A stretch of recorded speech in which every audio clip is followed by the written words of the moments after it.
Today we're going to be looking at chapter 24 of our book, Finding Hope Under Bethlehem Skies.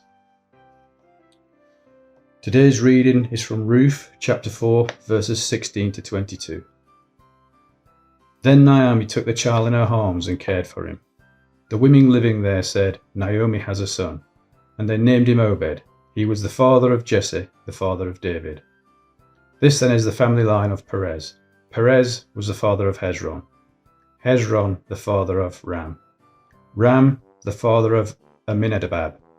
Amminadab, the father of Nahshon. Nahshon, the father of Salmon. Salmon, the father of Boaz. Boaz, the father of Obed. Obed, the father of Jesse. And Jesse, the father of David. Babe in arms.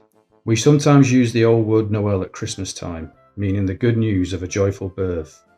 It is a fitting word for the end of this book too.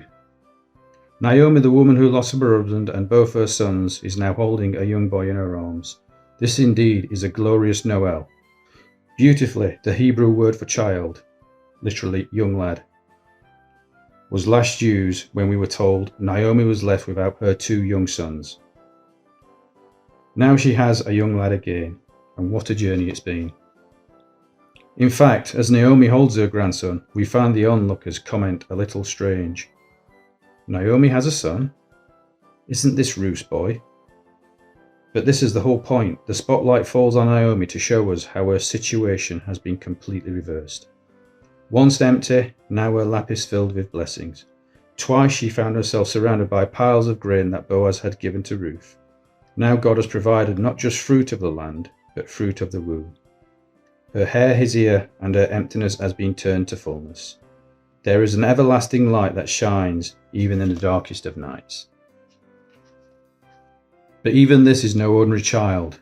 Named Obed, we're told he becomes the father of Jesse, the father of David. This book began with a reminder that it was a time of judges, when Israel had no king and everyone did as they saw fit. Now we have a child born who will be the grandfather of Israel's great king, David. And so God has been at work on a level far greater than simply one family. Just as the Lord provided bread to end Bethlehem's famine, just as he provided a redeemer to end Ruth and Naomi's emptiness, so the Lord has provided a child to end the desperate need of God's people for a king. As John Piper puts it, this simple little story opens out like a stream into an ocean of hope. We step back and see the epic vistas of God's salvation plan, and it is truly glorious. Of course, as we hardly need reminding, King David was not the end of the story.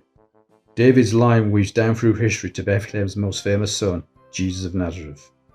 But more on that tomorrow, for every powerful lesson and glorious truth displayed in this precious book of Ruth ends up being magnified for the fullness of God's kind provision. Is even greater than Ruth, Boaz, and Naomi could ever have imagined. As a hymn, "O come all you faithful" proclaims, "O come let us adore him, Christ the Lord." I hope you all agree that Ruth is a glorious book for Advent.